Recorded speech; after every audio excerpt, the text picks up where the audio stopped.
for UFC on Fox, Lawler versus RDA.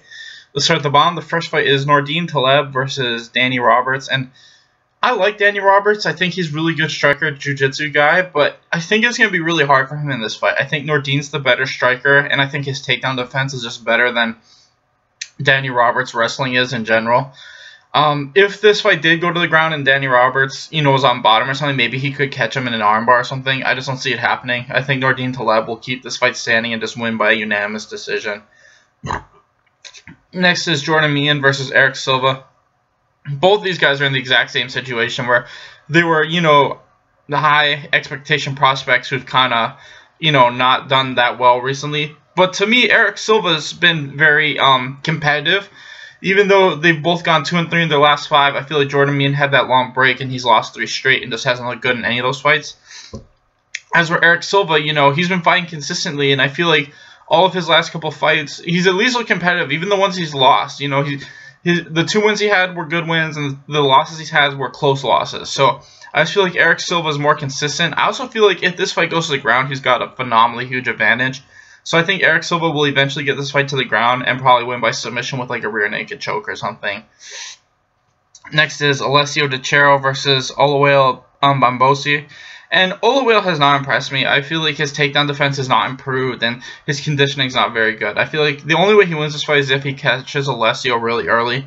But I don't think that's going to happen. I think Alessio will get this fight to the ground and just wear him out and eventually win by TKO or submission probably in the second round. So like I said, I got Alessio. Next is John Makdessi versus Abel Trujillo. And to me, I feel really bad for Makdessi because he technically has a lot of losses in the UFC, but a lot of them are really shitty decisions. Like, there are fights that I felt like he clearly won and somehow he lost. And I just feel like as long as that doesn't happen, he should win this fight. I think he's the better striker, and I think his takedown defense is better than Abel's takedown offense. And I also feel like his conditioning is significantly better. I feel like the longer this fight goes, the more likely John Makdessi is going to win by knockout. And that's what I think is going to happen. I think he'll either win a decision or win by TKO. As long as he doesn't get screwed by the judges again, I feel like he should win this fight just with his better striking and better conditioning. Next is Tim Elliott versus Peter Megna. And Peter looks really good. I'm not sure if I'm saying it right. It looks like Peter. He's undefeated. He's from Britain, and he's been fighting in Bellator for a while, but he's taking this fight on really short notice. And I also feel like Tim Elliott's a little bit higher competition than anyone he's ever fought.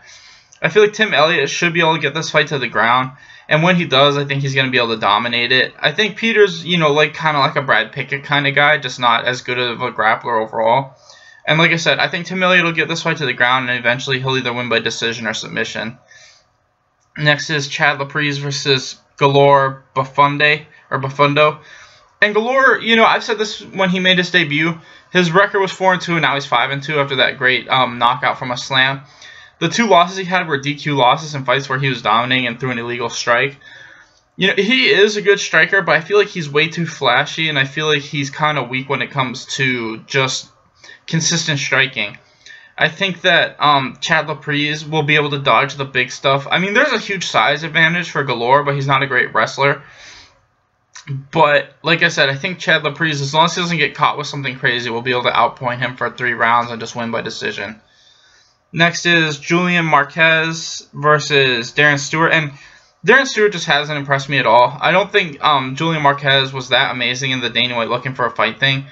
I do like him in this fight just because Darren Stewart, like I said, hasn't been super impressive in the UFC. His conditioning and his striking haven't looked that amazing, which is pretty much what he's known for as a striker.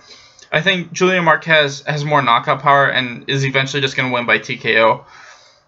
Probably late in the second, early third, I got Julian winning. Next is Jan Blachowicz versus Jared Cormier.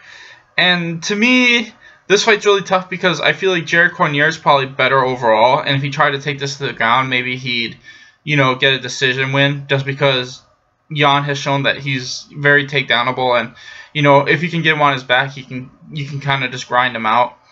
But I don't think that's going to happen because I think Jared really likes to strike with people.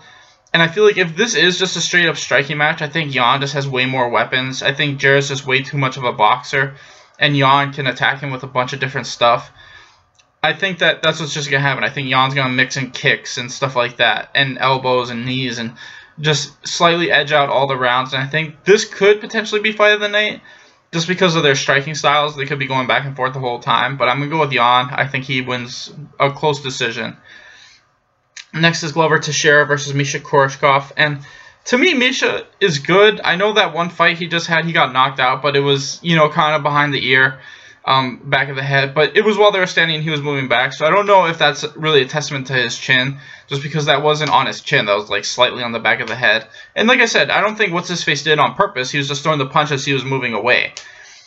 But I do just feel like Glover Teixeira and Misha have the same style, but Glover's just better everywhere. You know, Misha's younger, but Glover's never shown a conditioning problem. Like, I've never seen him look gassed in fights. Like, his problem is just that he fights guys that, in my opinion, are just better than him. He's old at this point in comparison to guys like Gustafsson and John Jones. And it sucks because Glover is a guy that could have ran this division for years. It's just he couldn't get his green card for forever, and when he finally did, he was, you know, in his 30s, and all these guys who are like, you know, aside from Daniel Cormier being 38, you know, all these crazy, gigantic fuckers who are, you know, at the top of the light heavyweight division now, like the Rumbles and crap. Like, if Glover was in this UFC in his 20s, he would have ran this division. He would have been beating guys like Rampage and Chuck Liddell. But it sucks that he's in this modern age. But I do think, like I said, I think him and Misha have the same style. He's just one notch higher on everything.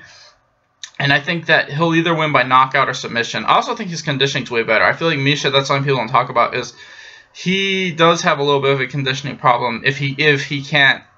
He likes to pressure people, and when he can't just dominate people, I think he starts to gas. So I think Glover will get a late second, early third knockout or submission. Next is Santiago Ponzinibbio versus Mike Perry. And to me, I don't know why people are so high on Mike Perry. I feel like we've seen already in that fight that he lost against Aljamain Ban, there's an easy way to beat him. Just fight on the outside and don't let him run at you and brawl. I think Santiago Ponzinibbio is a good enough striker where he can do that. I think that's what's going to happen. He's just going to fight like Aljamain Ban, fight far on the outside, and just not let Mike Perry like rush him and brawl with him. I think it'll be a pretty easy win for Ponzinibbio. I mean, the only way Ponzinibbio loses this fight is if he wants to brawl with Perry, and then they just, you know, it's one of those things where it could go either way. If he fights smart, he should win this fight phenomenally easily, in my opinion, just because we've already seen it. Mike Perry is good at crushing people that don't have the striking skills to stay away from him. And I think Santiago Ponzinibbio more than has the striking skills to stay away from him. So I think that's what's going to happen. I got Ponzinibbio winning all 3 rounds pretty easily. Next is Ricardo Lamas versus Josh Emmett. And this is a kind of interesting fight if Emmett would have had a full camp, but he's taking this fight on super short notice. It was supposed to be Lamas versus Aldo. And I feel like Emmett is going to have a hard time with this. I think they have similar styles, but Ricardo Lamas is just better everywhere. And I feel bad for Lamas. I feel like this dude always gets fucked over. Like, they never want to give him ranked people because they want everyone to, like, rise up. And I feel like they love just giving Lamas these guys who aren't ranked and they just hope will beat him. I don't even understand why. Like, he's got a shitload of finishes. Like, I know he fought, What's-His-Face, Charles Oliveira in his last fight, but I feel like 9 times out of 10 they're giving him guys that aren't ranked anywhere nearly as high as he is. Just like this fight. He's fighting someone who's not ranked anywhere nearly as high as he is. I think that Ricardo Lamas is just going to show that he's better everywhere and slowly grind out a decision, or he'll get a submission with like a guillotine. Like I said, I just feel like they have the same style, but he's better everywhere. And Josh Emmett has shown a little bit of a conditioning problem, and I don't think Ricardo Lamas has that problem. So I think he's either going to win by decision or late submission. Finally, we got Robbie Lawler versus RDA, and this fight's tough just because I feel like if RDA gets this to the ground, he probably could submit Lawler pretty quickly. But I think Robbie Lawler is a lot bigger. And I also think that if, you know, it's just a striking fight, Robbie's probably going to knock him out. And this is what I think is going to happen. I think that Robbie will be able to stuff the takedowns, keep this standing, and win by knockout. But like I said, my biggest fear is that this fight goes to the ground. If this fight goes to the ground, there's a strong possibility that RDA is going to submit him really quick. But like I said, I'm going to go with Robbie Lawler. I think his takedown defense is going to hold up, and I think that it's going to be striking the whole fight. And I think that he's going to catch him with something big. So I got Robbie Lawler winning by knockout, probably in the 1st or 2nd round. Anyway, thanks for watching, guys. Please like and subscribe.